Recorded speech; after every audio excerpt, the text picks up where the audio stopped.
Welcome to భక్తి ఓం channel. ఈ వీడియోలో వసంత పంచమి విశిష్టత ఏమిటో తెలుసుకుందామా? వసంత పంచమి రోజు సరస్వతీదేవిని ఎందుకు పూజిస్తారు అనేది కూడా ఇప్పుడు తెలుసుకుందాం. మాఘశుద్ధ పంచమిని వసంత పంచమి అని, శ్రీ పంచమి అని అంటారు. శ్రీ శోభకృత నామ సంవత్సరంలో 14 ఫిబ్రవరి 2024 రోజు మాఘమాస శుక్లపక్ష పంచమి వచ్చినది.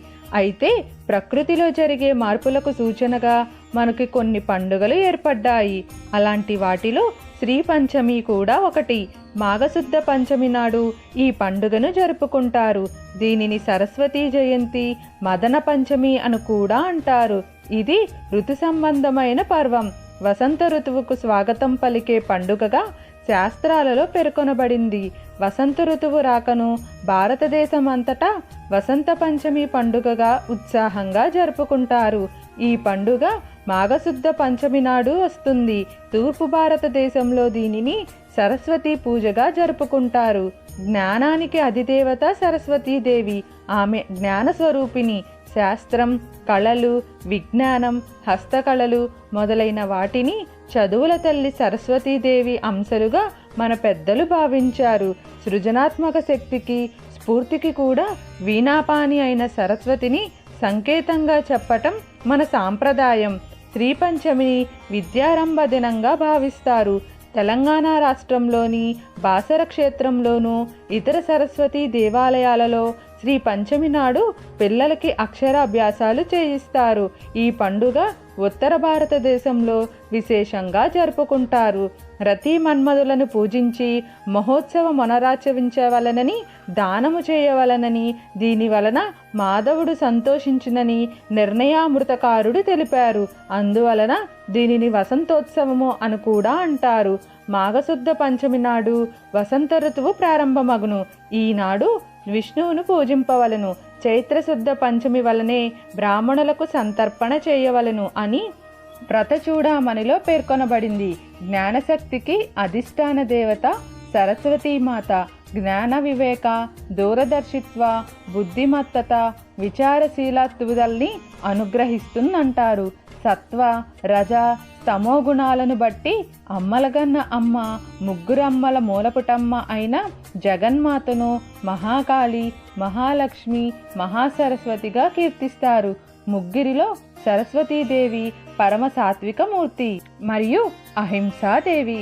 ఆమెకు యుద్ధం చేసే ఆయుధాలు ఏమీ ఉండవు. బ్రహ్మవైవర్త పురాణం సరస్వతీదేవిని అహింసకు అధినాయికగా పేర్కొంది.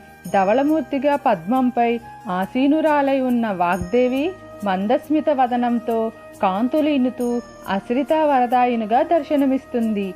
సరస్వతి శబ్దానికి ప్రవాహం అనే అర్థం కూడా ఉంది.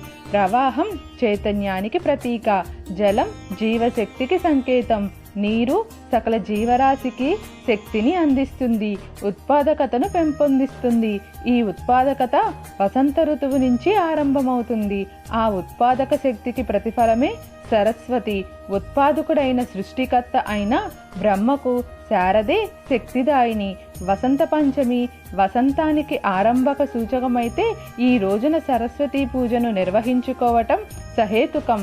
ఉత్తర భారతంలో ఈ పూజను అత్యంత వైభవంగా జరుపుకుంటారు. ఈ పర్వదినానికే శ్రీ పంచమి అని కూడా పేరు. శ్రీ అంటే సంపద. జ్ఞాన సంపదగా సరస్వతిని పూజించటం జరుగుతుంది. శ్రీ పంచమిని రతికా మదనోత్సవంగా వ్యవహరిస్తారు. మాఘశుక్ల పంచమి నాడు రతీదేవి కామదేవ పూజ చేసినట్లు పౌరాణికాలు చెబుతారు. ఋతురాజు అయిన వసంతానికి కామదేవునికి మధ్య అవినాభావ సంబంధం ఉంది. వసంతుడు సస్యదేవత, కాముడు ప్రేమదేవత, రతీదేవి అనురాగదేవత. ఈ ముగ్గురిని వసంత పంచమి నాడు పూజించటం వల్ల వ్యక్తుల్లో పరస్పర ప్రేమానురాగాలు వర్ధిల్లటంతో కూడా లోకోక్తికి కూడా ఉంటుంది. ఇలాంటి ఎన్నో ఆంతర్యాల సమ్మేళనమే వసంత పంచమి పర్వదినం. రుద్రిని వృకృటి నుండి అనగా కనుబొమ్మల నుండి ఆవిర్భవించిన ఈ జ్ఞానశక్తి బ్రహ్మను అనుగ్రహించిందని శాస్త్రోక్తి.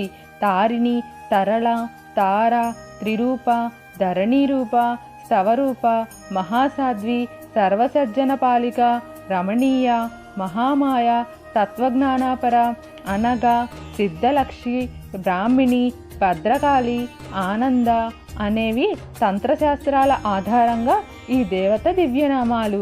ఈరోజు సరస్వతీదేవిని తెల్లని పుష్పాలతో పూజించి అమ్మవారిని శ్వేత లేదా పసుపు రంగు వస్త్రాలతో అలంకరించాలి. తెల్లని రంగులో ఉన్న క్షీరాన్నం వండి నేతితో చేసిన పిండి వంటలు, చెరుకు, అరటి పండ్లు, నారికేళం నివేదించాలి. అమ్మవారిని ఇలా పూజిస్తే అనుగ్రహం లభిస్తుంది. కులమత భేదాలు లేకుండా ప్రపంచమంతా సరస్వతీదేవిని పూజిస్తున్న మాఘమాసంలో వచ్చే శుక్లపక్ష పంచమి ప్రత్యేకతను సంతరించుకుంటుంది. పుష్య మాఘద్వయంతో కూడిన ఆదివారం రోజున శ్రీ పంచమి వస్తే ఆ రోజున సూర్యారాధన వల్ల కోటి గ్రహణ స్నాన పుణ్యఫలం లభిస్తుంది. మీకు ఏమైనా సందేహాలు ఉంటే దయచేసి కామెంట్ సెక్షన్లో తెలియజేయండి. మీకు ఈ వీడియో నచ్చినట్లయితే లైక్ చేయండి, షేర్ చేయండి, అలానే సబ్స్క్రైబ్ కూడా చేసుకోండి.